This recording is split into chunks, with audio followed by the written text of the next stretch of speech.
বলছেন যে নিজের মা সেও কি করবে, দূরে সরে যাবে।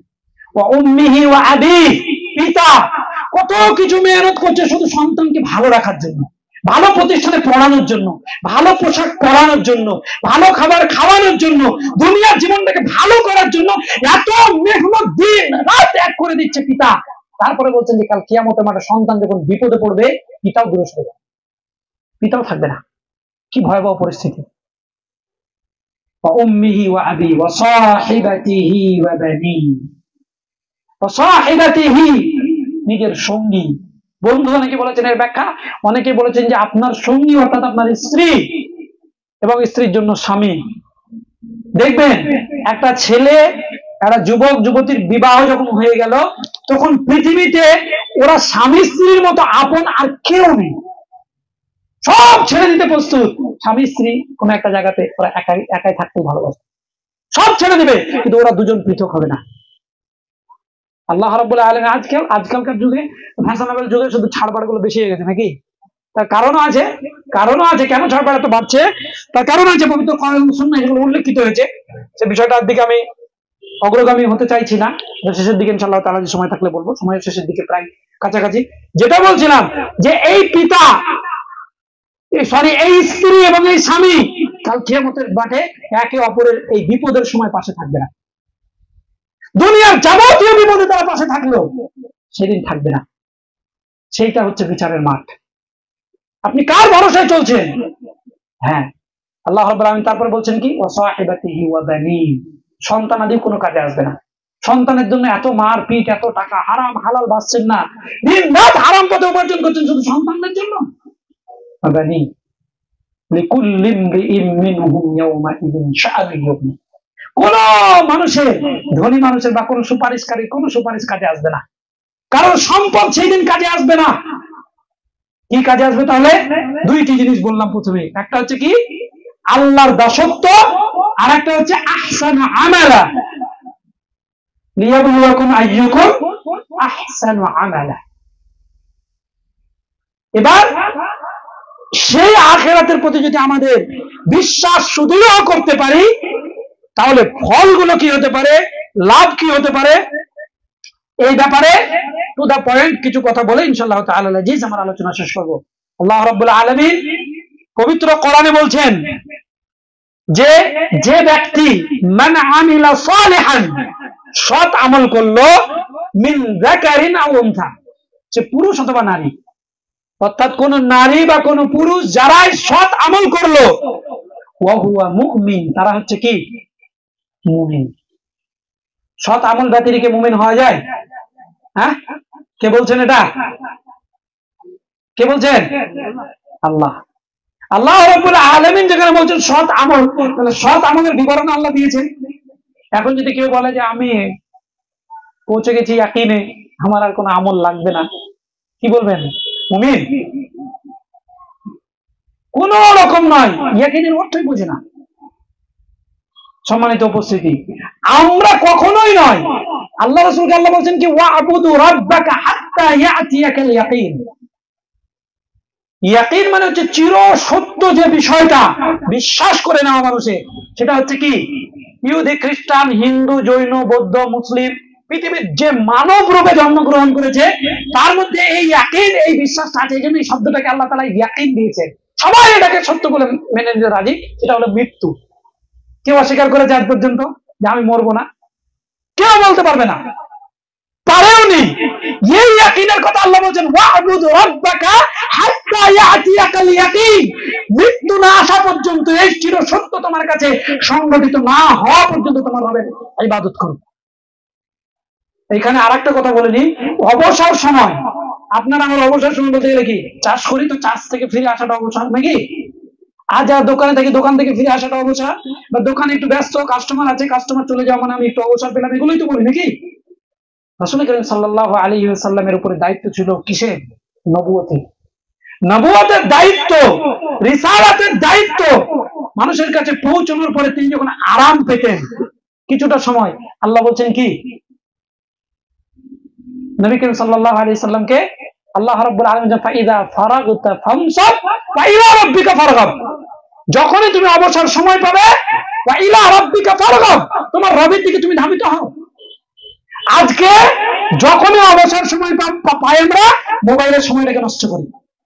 এটা পরকালের জন্য কোনো উপকার আছে? আপনার যদি মনে হয় নিতান্ত যে অবসর সময়, তাহলে কোরআন মাজিদ তিলাওয়াত শুনুন, মানে কোনো ভালো আলেমের অডিও লেকচার শুনুন। না, অবসর সময়টা আমরা বেছেই নিই মোবাইলে শুধু মানে সুইপ করার জন্য, শুধু হাত চলে ফেসবুক আর হোয়াটসঅ্যাপ দিন রাত। আল্লাহর কাছে গিয়ে আমরা জবাব দিতে পারবো যে এটা কি কারণে কি কাজে আমরা ব্যবহার করেছি? সম্মানিত উপস্থিতি, সুতরাং আমাদেরকে মনে রাখতে হবে যে আমরা যদি সৎ আমল করে যেতে পারি তাহলে আল্লাহ রাব্বুল আলামিনের ভাষাই হচ্ছে তারা যারা সৎ আমল করবে, নারী এবং পুরুষ যেই হোক না কেন সে হচ্ছে কি মুমিন। এই মুমিনদের জন্য আল্লাহ রাব্বুল আলামিন বলছেন ফালা নুহিয়ান্নাহু হায়াতান তাইয়্যিবা, তাদের জন্য আমি পার্থিব জীবনটাকে কি করেছি? পবিত্রময় জীবন তাদেরকে আমি দান করব। হায়াতান তাইয়্যিবা, নোংরা জীবন নয়। কিসের একজন মুসলিম জিনা, ব্যভিচার, সুদ, ঘুষ, আরাম যাবতীয়তায় জড়িয়ে আছে আর সেই ব্যক্তি মুসলিম না, মুমিন হতেই পারে না। একজন ব্যক্তি কিছুদিন আগে দেখছি, মানে আজকাল তো বুঝছেন প্রতিদ্বন্দ্বী রয়েছে, প্রতিদ্বন্দ্বিতার কারণে ডিরেক্ট মুসলিম উম্মার কাছে বলছে ব্যাংকের সুদ ওটা জায়েজ, ভারত সরকার দিয়েছে নেওয়া যাবে, জায়েজ কদিন চলছিল খুব। এই যে প্রচার, যে কথাটা বলছিলাম যে হারামকে হালাল করে দেওয়া, এই সাহস কে দিয়েছে? তাকে জনগণ দিয়েছে, মানুষ দিয়েছে। তাহলে মুমিন হতে গেলে আল্লাহ রাব্বুল আলামিন এই পবিত্রতা থেকে, এই খাবিস থেকে, এই নোংরা থেকে আল্লাহ রাব্বুল আলামিন পবিত্রময় জীবন দান করবে, এটা আল্লাহর ওয়াদা। তার জন্য আপনাকে আমাকে কি করতে হবে? আমাল সালেহ, সৎ আমল করে যেতে হবে। যদি এটা করতে পারি আল্লাহ বলছেন কি ফালা নুহিয়ান্নাহু হায়াতান তাইয়্যিবা, পবিত্রময় জীবন দান করবে। সম্মানিত উপস্থিতি, যে উদ্দেশ্যটা প্রথমে বলেছিলাম যে আল্লাহর এই পৃথিবীতে পাঠানোর উদ্দেশ্য হচ্ছে কি আহসানু আমালা, এই আমলটা যদি আপনি করেন তো পবিত্রময় জীবন পাবেন। কার পক্ষ থেকে? কথা বলেন, কার পক্ষ থেকে? আল্লাহর পক্ষ থেকে। তাহলে এত ব্যস্ততার মধ্যে থাকা কি দরকার? আপনি শুধু চেষ্টা করবেন সৎ আমলগুলো করার, আল্লাহ আপনাকে প্রদান করবেন, আমাকে প্রদান করবেন হায়াতুন তাইয়্যিবা। এর চেয়ে আর কিছু চাই নাকি? আর কি চান আপনি? দুনিয়ার জীবনটাকে আল্লাহ পবিত্রময় জীবন দান করবেন, আখিরাতে ফয়সালা হওয়ার আগে যেটা দরকার। আর কি করবেন? আল্লাহ রাব্বুল আলামিন এখানে বলছেন ওয়ালা নাজজিয়ান্নাহুম আজরাহুম বিআহসানা মা কানু ইয়ামালুন, আর তারা যা কাজ করে যাবে, অর্থাৎ সৎ আমল যার কারণে পবিত্রময় জীবনটা আপনি পাবে, যেখানে আল্লাহর পরীক্ষা রয়েছে যে আল্লাযী খালাকাল মাউতা ওয়াল হায়াতা লিয়াবলুয়াকুম আইয়ুকুম আহসানু আমালা, আমি এই জন্যই জীবন এবং মৃত্যু দিয়েছি যে তোমাদের মধ্যে থেকে বাছাই করে নেব কারা সৎ আমল করে আসছে, ভালো আমল করে আসছে। সেই আল্লাহ বলছেন যে যারা ভালো আমল করবে নারী এবং পুরুষ তারাই হলো মুমিন, আর এদেরকে আমি প্রদান করবো হায়াতুন তাইয়্যিবা, একটা পবিত্রময় জীবন, এবং তাদের যে কৃতকর্ম এর জন্য প্রতিদান আমি আল্লাহ রাব্বুল আলামিন দেব। কেমন? আজরাহুম আহসানা, সর্বোত্তম প্রতিদান যা দুনিয়াতে কেউ দিতে পারবে না। তাহলে দুনিয়া দুনিয়া দুনিয়া করে আমরা ছোটার কারণে আজকে আখিরাত থেকে আমরা অনেক দূরে, কিয়ামতের ভয়াবহ পরিস্থিতি থেকে অনেক দূরে। উসমান রাদিয়াল্লাহু তাআলা আনহু জান্নাতের সুসংবাদ প্রাপ্ত একজন সাহাবী, তাই তো নাকি? রাসূল কারীম সাল্লাল্লাহু আলাইহি ওয়াসাল্লাম যার ব্যাপারে বলেছেন কি যে উসমান দুবার জান্নাত ক্রয় করে নিয়েছে, দুইটি ভালো কাজের কারণে। তারপরে তিনি কোন কবর দেখলে এত অঝর নয়নে কান্না করতেন, তার হিসাব কিতাব থাকতো না, গাল দাড়ি চাওয়াল ভিজে ভিজে পড়তো। একজন সাহাবী জিজ্ঞাসা করছেন যে আপনি তো জান্নাতের সুসংবাদ প্রাপ্ত, আপনার ব্যাপারে আল্লাহ রাসূলের ওয়াদা রয়েছে, আপনি এত কাঁদেন কেন কবর দেখলে? বলছে আখিরাতের প্রথম মঞ্জিল হচ্ছে কবর। এইখানে যদি কোনো ব্যক্তি পার পেয়ে যায় আর কিয়ামতের মাঠে কোথাও তাকে ধর্তব্য হতে হবে না। আর এটা যদি পার না হয় তাহলে কিয়ামতটা তার জন্য অতীব ভয়াবহ। তাই আমি যখনই কবর দেখি আমার আখিরাতের কথা স্মরণ আসে, কান্না আসে। আপনি আমি কবরস্থানে কবর দিতে গিয়ে দুনিয়ার ব্যবসা বাণিজ্য আর দুনিয়ার সমস্ত কাজ নিয়ে ওখানে ব্যস্ত থাকি কেন? স্মরণ হয় না যে আমাকে কিছুদিন পরে কবরে যেতে হবে? একজনকে মাটি দিতে গিয়ে মানুষ দুনিয়ার গল্প গুজব নিয়ে সেখানে ব্যস্ত থাকে, একজন মুমিন কি করে থাকতে পারে? এগুলো আমাদের সালাফদের ইতিহাস নয়। কবরস্থান আপনাকে বলা হয়েছে যে কবরকে আপনাকে কি জিয়ারত করতে, কেন? পরকালে স্মরণের জন্য। আর আপনি আমি মাটি দিতে গিয়েও সেখানে হাসি মজা ঠাট্টাই আমরা লিপ্ত রয়েছি। এত আখেরাতের প্রতি আমাদের সুদৃঢ় বিশ্বাস। সেই আখেরাত যেখানে ফলাফল ঘোষিত হবে, আল্লাহ রাব্বুল আলামিন ফলাফল দিয়ে দিবেন, আর প্রত্যেকে আমরা নিজেরাই বুঝতে পারবো আমাদের কৃতকর্ম অনুযায়ী। ইকরা কিতাবাক কাফা বিনাফসিকা আল-ইয়াওমা আলাইকা হাসিবা। এজন্য সবসময় আল্লাহর কাছে দোয়া করবেন নিজের কৃতকর্ম থেকে ফিরে এসে সব সময়ের জন্য আল্লাহুম্মা হাসিবনি হিসাবান ইয়াসিরা। সব সময় আল্লাহুম্মা হাসিবনি হিসাবান ইয়াসিরা, হে আল্লাহ তুমি যখন আমার হিসাব নেবে হিসাবটাকে সহজ করে দিন। সহজ করে নেওয়ার অর্থ কি আর কঠিন হয়ে যাওয়ার অর্থ কি, এটা একটু দুই একটা কথাই বলি তাহলে বুঝতে পারবেন ইনশাআল্লাহ তাআলা। জি, সহজ হিসাব হচ্ছে যে আল্লাহ তাআলা তার বান্দাকে চাদরের আড় করে নেবেন, ডেকে নিয়ে তার পাপগুলোকে আল্লাহ তাআলা দেখাবেন আর বলবেন বান্দা তুমি এই পাপ এই অন্যায় অমক অমক স্থানে এই অন্যায়গুলো করেছিলে। সে ক্রন্দনরত অবস্থায় বলে আল্লাহ তোমাকে ভয় করতাম কিন্তু এই অন্যায়গুলো আমার দ্বারা ঘটে গেছিল। আল্লাহ বলবেন যাও তুমি যে সৎ আমল করেছো এই সৎ আমলের পরিবর্তে আমি যেটা ঘোষণা করেছিলাম ইবাদুল্লাহ সাইয়্যাতিন হাসানাত, তোমার এই পাপগুলোকে আমি ক্ষমা করে দিলাম, যাও তুমি জান্নাতে চলে যাও। বলছে এই হিসাবটা হলো সহজ। আর এই জায়গাতে আল্লাহ যদি বলে বান্দা এই পাপটা কেন করেছিলে, বলছে পৃথিবী এমন কোন মানুষের পক্ষে এর উত্তর দেওয়া সম্ভব না, এটা হচ্ছে তার জন্য কঠিন। কেন যদি আল্লাহ রাব্বুল আলামিন প্রশ্ন করে, এই জন্য সব সময় ক্রন্দন করে আল্লাহর কাছে দোয়া করবেন আল্লাহুম্মা হাসিবনি হিসাবান ইয়াসিরা। আল্লাহ যখন তুমি আমার হিসাব নেবে হিসাবটাকে একেবারে সহজ করে নেবে। তো সেই আখিরাতের বিশ্বাসের বিষয়গুলো আমি কিছুটা বলছিলাম। ফলাফল দু চারটে পয়েন্ট বলি, প্রায় 10-12টা পয়েন্ট আমি নোট করেছিলাম। তার একটা হচ্ছে যে মানুষ আখিরাতের প্রতি যদি বিশ্বাস থাকে তাহলে শরীয়তের ফয়সালা খুব দ্রুত এবং হাসি মুখে মেনে নেবে, এটা মানতে তার দ্বিধাবোধ হবে না। যখনই বলা হবে যে দাঁড়িয়ে রাখছেন না কেন, ও আর ভাববে না। আখিরাতের প্রতি যদি বিশ্বাস থাকে তাই তো রাসূল বলেছেন এখনই মানলাম, কেন ভাই টাকুন নিজে প্যান্ট থাকছে তখনই কেটে ফেলবে, একদিনের জন্য 2 দিনের জন্য পরিষ্কার করার জন্য ওয়েট করবে না। যখনই তাকে বলা হবে ভাই আপনার এই ইনকাম যেটা করছেন আপনি এটা হারাম, তখনই ছেড়ে দেবে, কালকে কি খাবো ভাববে না। কেন? আখিরাতের বিশ্বাস হাসি মুখে সে বরণ করে দেবে। সেটাই করেছিলেন সাহাবায়ে কেরামরা, তাদের জীবনী পড়েন। এত মানে মরুভূমি উত্তপ্ত মরুভূমি বালিতে পড়ে বিলাল রাদিয়াল্লাহু তাআলা বলছেন আহাদ আহাদ। পরবর্তীতে যখন জিজ্ঞাসা করা হচ্ছে তখন তিনি বলছেন যে এর প্রতিদান তো আখিরাতে রয়েছে, আমার এই কষ্টই মনে হয় না। সুবহানাল্লাহি ওয়া বিহামদিহি সুবহানাল্লাহ। তাহলে সেই আখিরাতের বিশ্বাস মানুষকে শরীয়তের ফয়সালা হাসি মুখে মেনে নিতে অগ্রগামী করে। যেমন একজন মহিলা জেনা করার পর সে জেনেছে যে আখিরাতের শাস্তি কঠিন, দুনিয়ারও কিছু শাস্তি রয়েছে, নির্দ্বিধায় এসে বলছে যে আমাকে হজম করে দিন। কেন? আখিরাতের বিশ্বাসের কারণে, আখিরাতে অপমান হওয়া থেকে বাঁচার জন্য আল্লাহর কাছে তওবা এত পরিমাণে করেছে। রাসূল সাল্লাল্লাহু আলাইহি ওয়াসাল্লাম বর্ণনা দিচ্ছে যে মদিনার সমস্ত মানুষের পাপগুলোকে যদি ওর তওবার খাতায় ভরা হয় তো ওর তওবার পাল্লা ভারী হবে। তারপরে দুনিয়ার শাস্তিকে সে হাসি মুখে মেনে নিয়েছে। কেন? আখিরাতের প্রতি বিশ্বাস। দ্বিতীয় নম্বর, আখিরাতের প্রতি যদি বিশ্বাস আপনার আমার সুদৃঢ় হয় কিয়ামতের মাঠ সম্পর্কে, তাহলে মানুষ সত্য বিমুখ হবে না, সত্যের দিকে মানুষ ধাবিত হবে। কেন হবে? আল্লাহ রাব্বুল আলামিনের ব্যাপারে সূরা আন-নাহলের 22 নম্বর আয়াতে বলছেন ইলাহুকুম ইলাহু ওয়াহিদ ফাল্লাযিনা ইউমিনুনা বিল আখিরাতি কুলুবুহুম মুনকিরাতুন ওয়া হুম মুস্তাকবিরুন। আল্লাহ রাব্বুল আলামিন বলছেন যারা আল্লাহকে এক বলে মেনে নিয়েছে, স্বীকারোক্তি দিয়েছে যে আল্লাহ ছাড়া তাদের আর কোনো উপাস্য নেই, এবং তারা আখিরাতের প্রতি বিশ্বাস স্থাপন করেছে, তাদের অন্তর হয় সত্যমুখী, সত্যের দিকে তাদের। আর তাদের অন্তর যারা বিশ্বাস করে না, এখানে আল্লাহ রাব্বুল আলামিন বলছেন যে আল্লাহর প্রতি আল্লাহকে এক বলে মানে না এবং আখিরাতের প্রতি বিশ্বাস স্থাপন করে না, কুলুবুহুম মুনকারিন, তাদের হৃদয় হচ্ছে সত্য বিমুখ।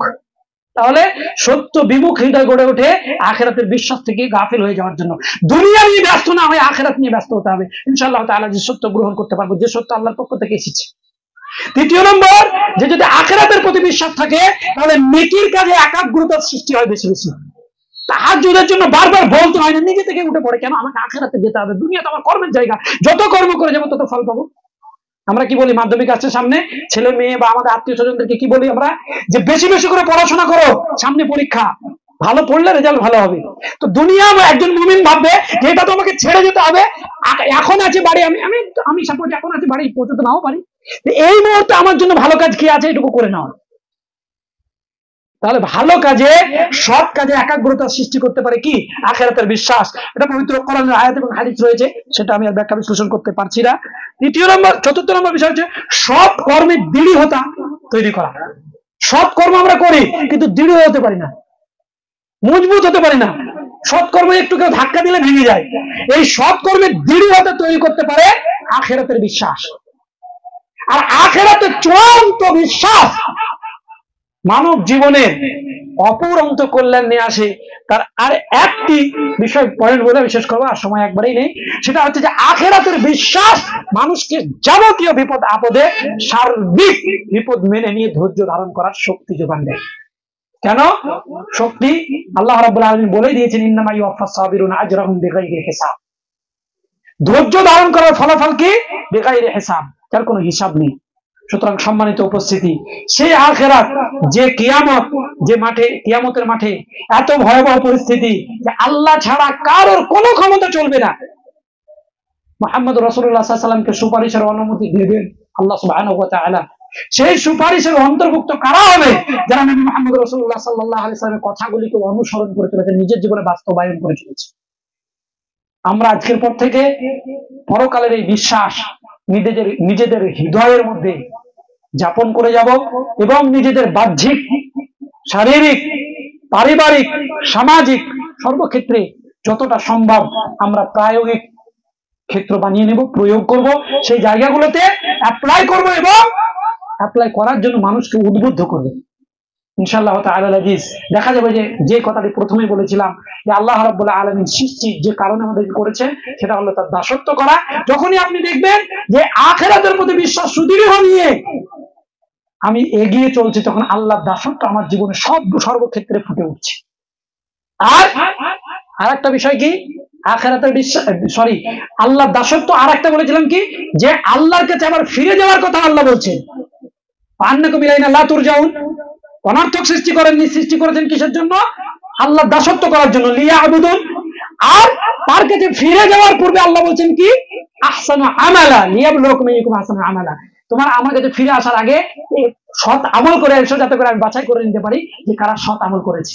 এটা আমাদেরকে করে যেতে হবে। সম্মানিত উপস্থিতি, যেটা বলছিলাম শেষে এসে আরেকবার স্মরণ করিয়ে দিই যে আজকের পর থেকে কথা বলার যে মানদণ্ড শরীয়তে তিনটির একটি বলেছিলাম। একটি কি? যে আমরা উপকারী ছাড়া অপকারী কথা বলবো না। দুই, সম্মান হানি করে কাউকে কথা বলবো না, সম্মান বজায় রেখে কথা বলতে হবে। আল্লাহ তাআলা পিতামাতাকে টেনেছেন কিন্তু সমগ্র মানবের জন্য কুলনা কাওলান কারীমা। সবসময় সম্মান কাকে কথা বলছেন, সামনের ব্যক্তিটা কি সম্মান পাওয়ার মর্যাদার যোগ্য, তার যোগ্যতা সম্মান বজায় রেখে তাকে কথা বলা। আর তৃতীয় নম্বর হচ্ছে সবসময় সত্য কথা বলা। সত্য কথা বলতে পারলে লাভটা আবার পরকালের জন্য রয়েছে। এই জন্য এটাকে বললাম সত্য কথা বললে আপনার জন্য লাভ কি?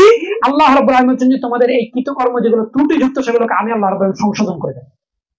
সত্যের পথ, সত্য মানুষদের সঙ্গী, সত্য কথা বলা, সত্যের সঙ্গে চলার কারণে ইউসলিহ লাকুম আমালাকুম, আর কি ইয়াগফির লাকুম যুনুবাকুম, তোমাদের ঘটে যাওয়া পাপগুলো আমি আল্লাহ রাব্বুল আলামিন মার্জনা করে দেব। সুবহানাল্লাহ, সত্য কথা বলার জন্য।